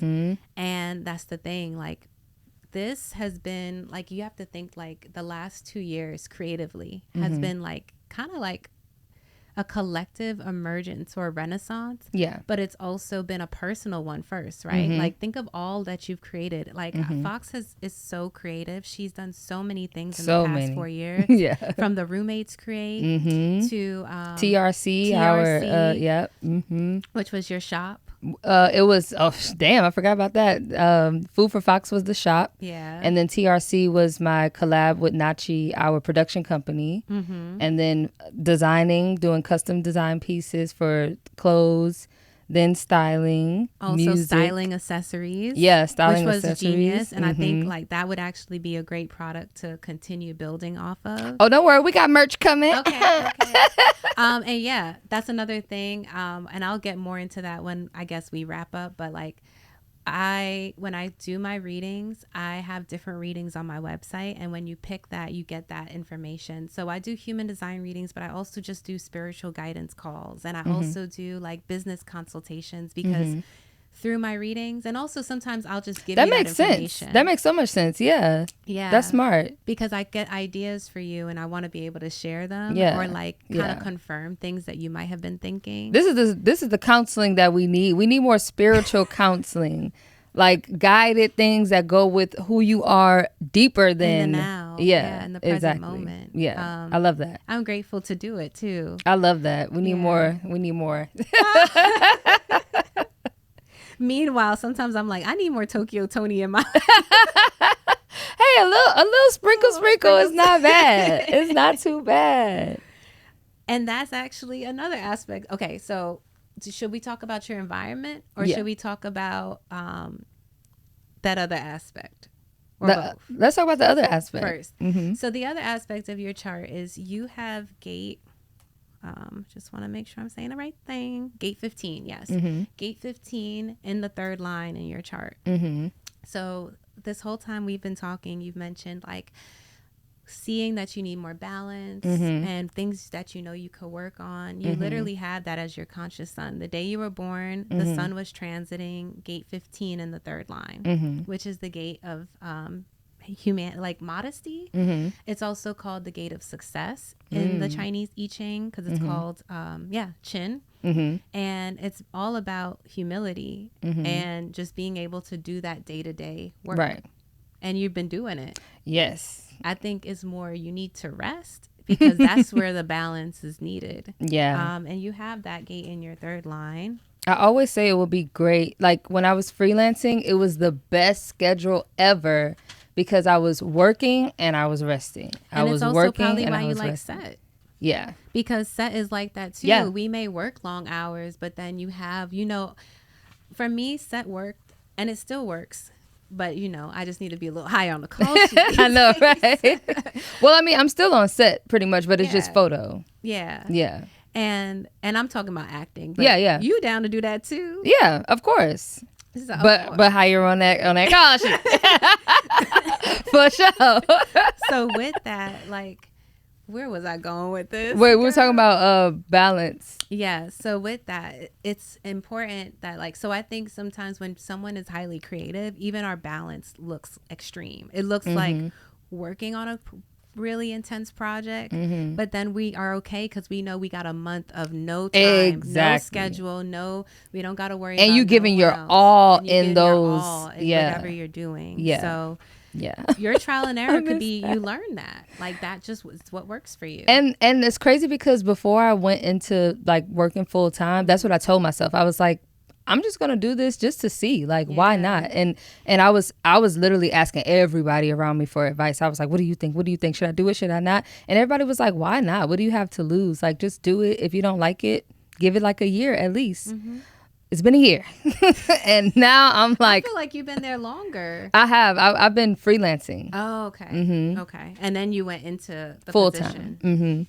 And I gave it a shot, and I thought it was gonna be cool. I was like, it's not too bad, but it's woo. And a year, maybe that's your journey. I think we forget how unlimited life is. Yeah. So a year someplace in this day and age, it's not a year that it used to be. Exactly. We're doing a lot of work in a year. Exactly. It's our minds are moving a lot faster. Exactly. So 15 in the third line, this is your conscious sun. And from the Kuan Yin, it says the superior woman completes her task, achievement. Recognition unbalances the strongest woman, and she is faulted by her sisters. By remaining modest and temperate, however, the superior woman is respected for her achievements. She earns the approval of her sisters and completes her work with her help. So I think this is more the pressure that you're feeling. Yeah. It's not necessarily external pressure, even though you do have that undefined root. So consider that. It's an internal pressure of my stuff is getting recognized. I got to keep that momentum. Right. And I think it's the realization that don't let it unbalance you if you focus on just that daily progress. So it could also be literally slowing down. Yeah. But working on things that are going to be over the course of 6 months as opposed to I got to get this out in a month. Right. That's actually funny that you say this too. Everything is resonating, by the way, guys. Y'all better get y'all reading, because this is my mind is racing right now. But it's funny because I literally just wrote out a plan for myself 2 days ago. I have a 3-month plan, 6-month plan, 1-year plan. Oh, nice. And as I started writing each plan, I literally had to look at all 3 of them together, and then I'm like, come on, girl, be more realistic. Maybe this 3-month plan should be in your 1 year, or maybe this 1 year plan, challenge yourself, try it in a 3-month plan. And it's seeing it all mapped out, and it's dang, this is one, what I should have been doing. 2, this is what it really takes, and it gives me so much ease. Okay, I don't have, because I'm very much that generator, still be hitting, I'm ready to do it now. Impulsive as hell, okay? But I feel manifesting generators are generators on acid. Yeah, generators, literally. Because I'm just ooh, the thought came up, doing it. And now I'm just okay, girl, you could slow down, ease into it. You're still doing it. You're still making it happen. But now it's more like goal setting. And also, I always tend to forget what I do. That's why even when you was like, oh, yeah, you did this, you did that. I'm like, got me burping. I know, right? Even when you said like, oh, you did this and you did that, I'm just like, oh, yeah, you're right. I did do that. I forgot about that. But now that I'm like writing it down and mapping it out, I could actually measure myself throughout the time. I could be like, oh, like I did this in 3 months. I did this in a year. I did this in 2 years or whatever. Because I have a goal that I'm trying to get to by 35. And 35 is coming real fast. Yeah, and I think like that's important too. Like I would never tell someone to slow down because I think that without knowing who they are already, because I think some people creatively can speed up. Yeah.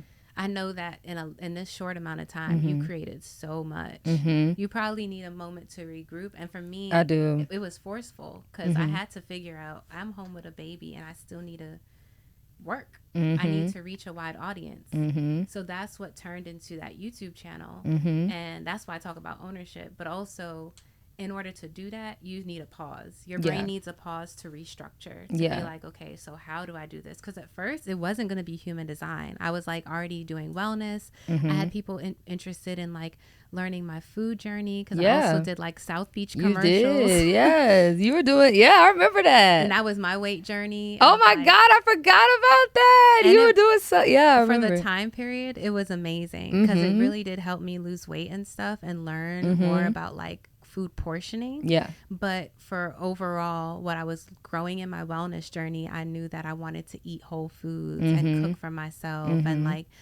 study herbalism and that's kind of what 2020 allowed. Yeah. And it's just like utilizing those pauses. Like I feel like we're kind of in another energetic pause right now because everyone's like, I don't know what's going on. I don't know, right? Like at first I was like, I need to move into a house. Now I'm like, house where though? I know, right? Like where do you want that house to be? And like I realize it's a lot of work. We see influencers, actors, creatives like just post, but it's a lot of spiritual work that allows that to happen, and also a lot of physical work. Like it's showing up when you don't want to. It's letting go of vanity in moments where you're like, you know, there was a whole era of like you didn't go online with your face not done. No, right. TikTok made it normal to like show up as you are. Because we saw people of all walks of life God doing everything. Bless TikTok, right? Like, dang, well maybe I should have less shame. Exactly. Like it's actually okay to wear my bonnet. Right? And if it wasn't for that energy and the atmosphere at the time, I don't know if I would have shown up the way I did online postpartum. But it was because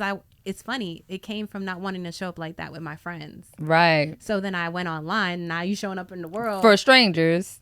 Right. And they accepting it. So it's like, well, shoot, if they accept it, then I know my friends gonna. Yeah. And it's like, it's so silly in the moment. But I think like, I would speak specifically on the journey to motherhood. Mothers are held to such a standard. Like the way I acted and who I was before becoming a parent, I feel like I knew I couldn't go back out in the world and be received that way with a baby. Right. And that was hard for me because I was such a free spirit. I know. And I know like there's a beauty in that. Yeah. So I'm trying to kind of find that again, but also within this new form of like, what am I going to be free spirited about? Right. What is worth me? You're more intentional now. Yeah. Because you're representing not only yourself, but your family. Yeah. And also I'm like, okay, what type of world do I want her to be in? Yeah. And the projects I took at the beginning, like when you're doing background, like I ideally probably would not have been like, oh, down to be someone passing dope on Snowfall. Right. Or trying to get it, right? Right. Or a nude scene or something. Yeah. So like all those things. But now I'm like, oh, I found what makes sense for me. What's natural for me? What doesn't make me feel like I'm kind of pushing the comfort zone. And it probably naturally manifests to you, right? Yeah. Yeah. That makes sense. And now opportunities manifest to me. I've recently did BG and I did it on Abbott Elementary. Hey! And I'm so proud of that. Like, yes. And also I'm still proud of the shows that I did work on. And I think that was just good timing. And our memories are crazy. When I tell people that I work with now, like what we've done, I be forgetting. But when I bring it up, people be like, whoa. Yeah. And I'm like, yeah, like, you know, when we were in it, we were complaining. But like, I'm like, look back at the song.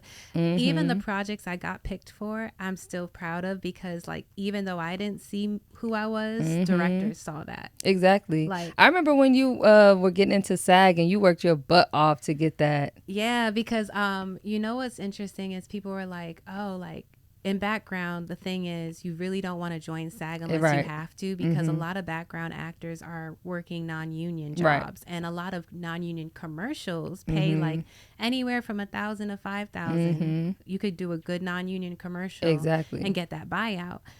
The thing is, like, if you want to be a professional actor, you got to be in SAG. The union. Yeah, you got to be in the union. And I told myself, well, I didn't move to California to just do background. Yeah, and honestly, none of those non-union commercials was booking me. Exactly. I was one of like 1,000 at the time that had curly You might as well hair. go for it. Yeah.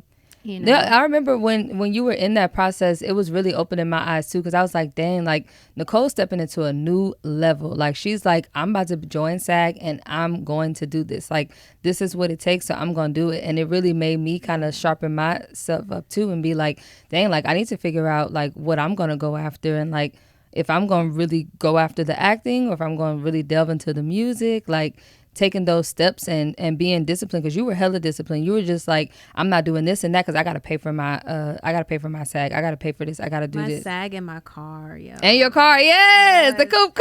So my SAG monthly payments were like $400, and my car monthly payment was like $400. Exactly. And then my insurance was like $200. Exactly. And then one day I booked 2 gigs, and then I was switching lanes, and I got an offender bender, and then that lady raised my insurance. She was doing the most. She came out the car with pills. She's like, oh my God. I'm like, girl, it's a I ain't gonna lie, I would have did it too. I know you. And then she started feeling bad because she realized she dragged it because I was She did crying. too much, right? Yeah. Girl, I would have boom. So her fender bender got fixed for $8,000. And that raised my insurance another $150. God damn, I only got $1,600 out of mine. $380, yeah. Damn, at the time. Thank she God. had a good insurance company. But that actually humbled me, because I had to drive really well for the next 2 years. Like I had to get the point off my record too. Exactly. Because long story short, I got traffic. I went to the judge. She was really nice. She was like, okay, give her traffic school. I didn't pay I didn't pay what I needed to pay. Wait, no, that's a different. So I got 1 point for that. Oh, that was another time. She from New York. You can't blame her, okay? She rode the subway her whole life. Yeah, I got 1 point for the fender bender. Rode the subway my whole life. Learned how to drive out here. Right. Rushing the set. Don't ever book 2 gigs. Because then I ended up having to cancel 1.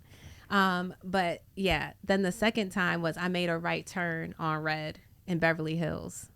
And I didn't stop. Everybody does that. Right. But I did it and the cameras were there because it's Beverly Hills. Damn. So that's how I got the traffic. I'm like, what's wrong with traffic that? school. Right.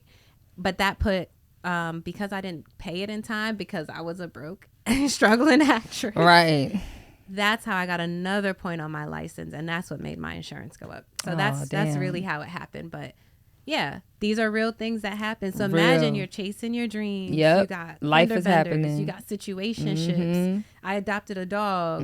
Like all these things are happening. But your mind was always like you were very highly goal oriented. I was out here alone. Yeah, I left with $2,500, and that wasn't even wise because my mom was still having to help me here and there for a long time. Like my SAG dues, like that was support. Also, so I didn't have like privileges, and the privilege I did have was the financial support from my mom. Right, which is beautiful because my mama was like, "Good luck, girl." My mom, but for her, that was very difficult because imagine your daughter's doing something that you're completely against. Yeah, and then you really want her to come back home, and then she doesn't want to come back home, but she still want the help. So for 6 months, actually, we didn't talk. So right before she started talking to me again in the pandemic because she was just like, "Okay, the world's crashing down." I know, and now she's a grandma, so y'all gotta talk. So we're much better now, and I think I now understand a lot more of her perspective. Yeah. But also that's why I understood I made the right decision. Because if I stayed how I grew up, I would have not gone through a lot of crappy things. Right. But I also would not have experienced a lot of life. Mm-hmm. And yeah, that's what changed me. Yeah. Mm-hmm. No, literally. And I love that. Oh, okay. I think we are wrapping up with time. Yeah. Is there any last things that we want to get out? Okay. Yes. Can I take this off? Yeah, of course. I want to get the book. All right. So, let me just put this all back together. All right. So I have the Gene Keys, and as you guys can see, my copy is falling apart. It has these scribbles on it, everything. But I wanted to read you a transmission because this book is supposed to help basically rewire your DNA. Because our bodies understand the words. Even if we don't understand, it understands just through our field programming, patterns in words, language, our DNA. Right. So it can help change it. I need to get this book. Yes. Amazon shop on my page. Yes. Okay, check it out. So I have all the human design books and oracle cards I like to use. Lord. Check it out. Look. I'm going to go on this shop. I love this. That is too cute. Okay. I thought it was a foot from over here. Cactus bookmark. I love that. So since you talked about your constriction in your heart, the shadow is constriction of the 25th gene key. And this is in your, where was it specifically? Yes, your unconscious sun. So I'm probably going to read it from here too. Okay. If we got enough time. Yeah. I'll do it quickly. I'm not reading this whole thing. I am going to scan to the part. So this gene key is called the myth of the sacred wound because it connects to like Christ and universal love, his love for humanity. It also has the gift of acceptance. So being able to accept life and everything that's a part of it, your humanity, is really what's going to help you move through depression and this period of like uncertainty. I love that. Need that. Okay. So it's connected to the amino acid arginine. So if you want to look into that amino acid, it can actually give you foods. I think arginine also is connected to That's crazy. I said that before I got here. I was like, I need to research a list of foods that will help me. Yes. So I would start with arginine. Any amino acid, arginine, just say foods with arginine. Okay. Arginine is an ingredient? It's an amino acid. Amino acids help your body process proteins. And it's like basically protein builders. Okay, yeah. I need that. Yeah. So let's see. I wanted to read to you a bit of this so that you can understand who you are. But I want to read the part that's most important because we ain't got all day.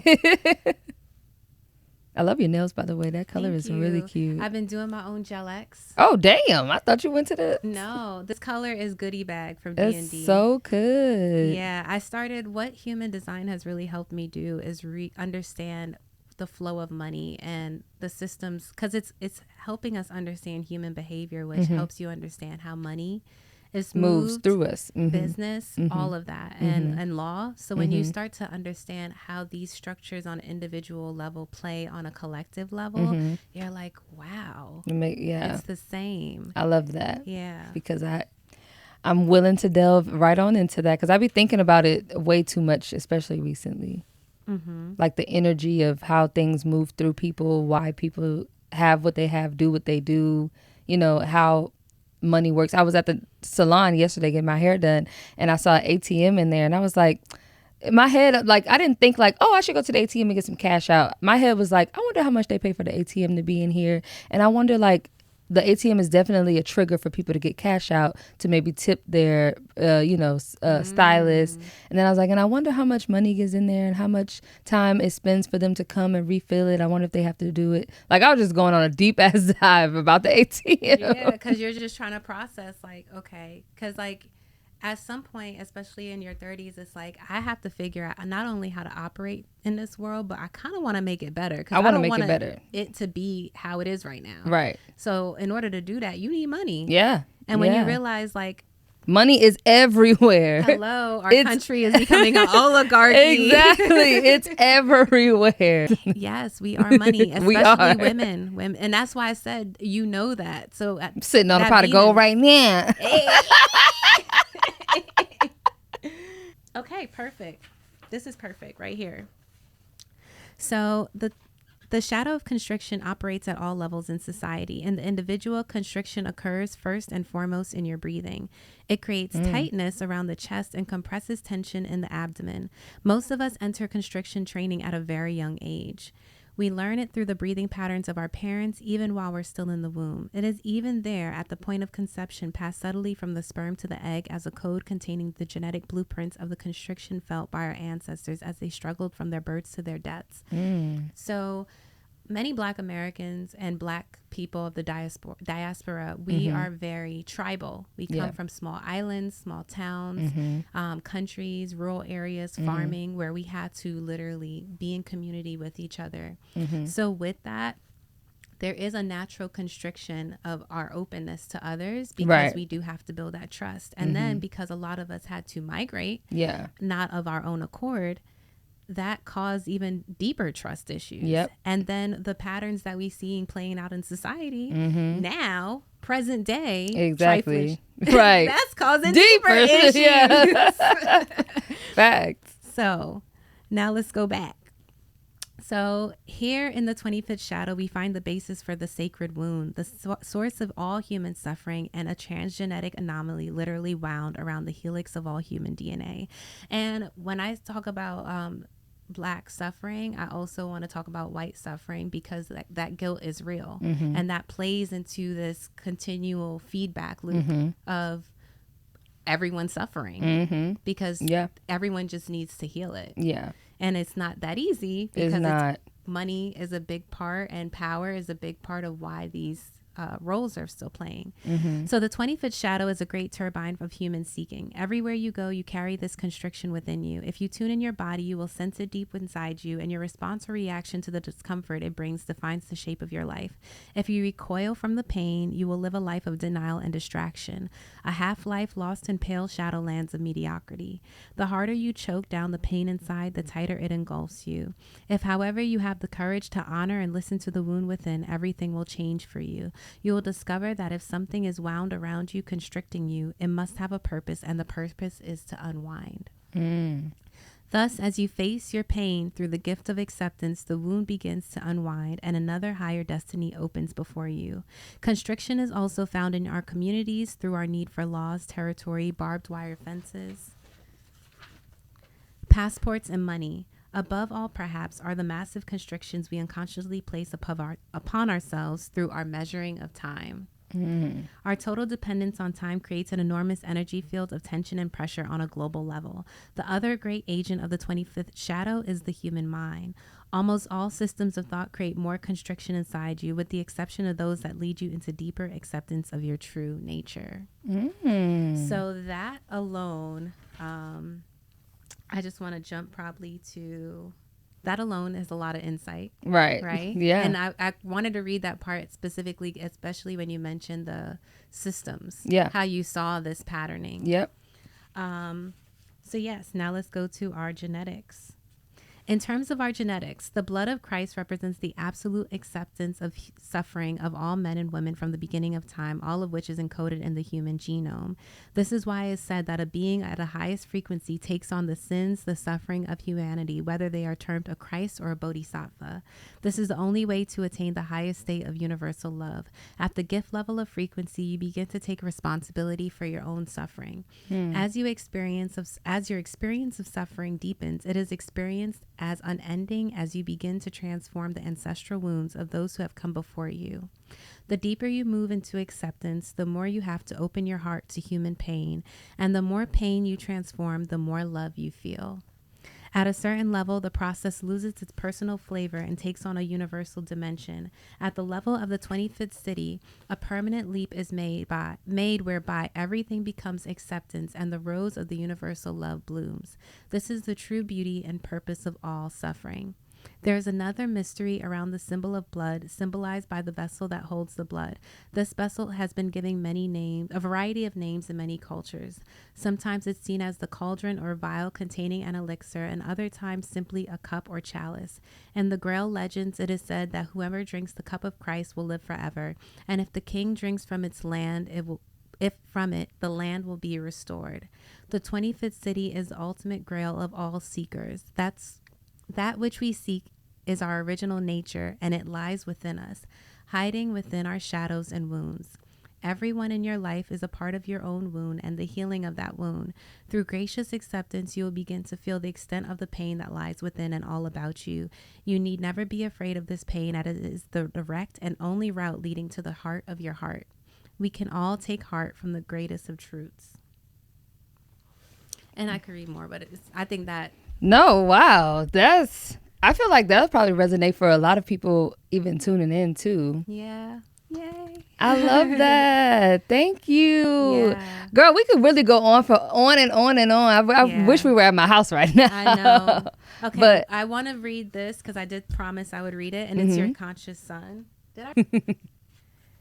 Y'all better get y'all readings, because I really do feel like all of this is like opening doors. Like I could feel doors opening inside of me. That's like finally like. I love that. Yeah, because I've been going through this for like some time now. But I feel like it went back to what I said. Like you find the right split. Yeah. You know exactly what you need, and it was done with intention. Exactly. And you get your answers. Exactly. And it's just like honoring that more and more. You are an emotional authority, which goes back to you really needing to go through sometimes your emotional wave before connecting with others, if possible, or before making major decisions. Yeah.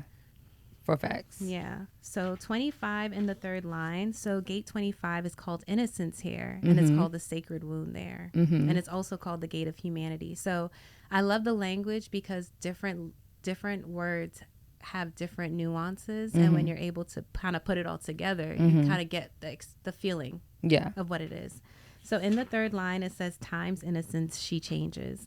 Spring emerges from winter and the wheel changes for all. Within the natural cycle, within innocence, the superior woman is aware and part of time. She proceeds on the wheel of life and the universe, from daughter to mother to wise woman, maiden to mother to crone. She travels each turn of her road. So it's also about honoring your role in this season of your life with gate 25. Yeah. And also watch my contemplations on that gate 15 and 10, which is the gate 25. of being. 25, 10, and 15. Okay. Because those are prominent in your chart. And it's really about being able to like trust the wonder of life, which means sometimes doing things you're afraid of. I'm going through that to a degree right now. It's like stepping out of fear. And like for me, I got used to being attached to a baby, and now it's like she's a toddler. Right. Now she also wants to do other things besides hang out with me. Right. So I got to get comfortable with being social. Yeah. So for you, the comfort could be if you want to take that leap of faith and you move. But if you also want to slow down and kind of like find, I think like you mentioned wanting to freelance and like that worked for you. And it says times innocence, also knowing your cycles, what works for you. You may not, you're still in your maiden season because you're not a mother, but there's also levels to that maiden season. And as we talked about, you kind of moved out of one period of like, I want to like test the waters and do all the things. You still have to go through some of that. Exactly. It's just be intentional about it, but still take those actions. If you know you want to be with someone, you're going to have to date actively. Right. That part that yeah, I just be dating now. Like I'm just like, whatever, let's get this over with, let's see, you know. I think that's good though, because what it sounds like you've been so broken by life that you're just like open. And that's actually not literally a bad thing. That's literally what it is. I'm so broken that I'm open. That's a quote. Ooh, I'm ashy. Okay. We're gonna stop, y'all. But please, please. We can talk all day. I know. Please follow my girl With Love Cole on all platforms, including Red Note. I don't know what I'm doing there, y'all. My first video is a repost, but go through the journey with it. Just go YouTube, especially Instagram second. I would say those are my prominent platforms. And if you love this information, Patreon too. Yes. Yeah, definitely Patreon. Yeah. And don't forget to click the link and use the Exactly HD promo code. Exactly HD promo code. I will be using it also for and honoring it for my personal services like personal service. Literally. she gave me the service. Yeah. I feel good on the human design transits. I also do so within that I do deep dive, so I kind of get an understanding of what you know about human design. I really love when someone comes with a level of innocence because it allows me to share a lot of information, but based on what you know, I try to expand on that and help. Yeah. And she's helped me so much today. I only knew that I was a manifesting generator, but she dove into a lot of things, and now I can take these things and study and look into them. And hopefully I'm on a new journey by tomorrow. Yes. And we talked a little bit about your environment, but I know me and you will talk more about it after. Oh, yeah. Of course, yes. But thank you, guys. Thank you. This was a pleasure. Yes, thank you so much for coming. I'm so proud of you. I'm literally so proud of you. Like, it's a lot. Yeah. Aww. Like, you're a mommy now. You're doing your thing. Like, you're right, literally, and you still look good. It's crazy. Period. Grace. Black don't crack either. Grace. Well, it ain't cracking yet, but babies don't make me. But thank y'all. Exactly podcast. See y'all next time. Peace. Yeah. This was great.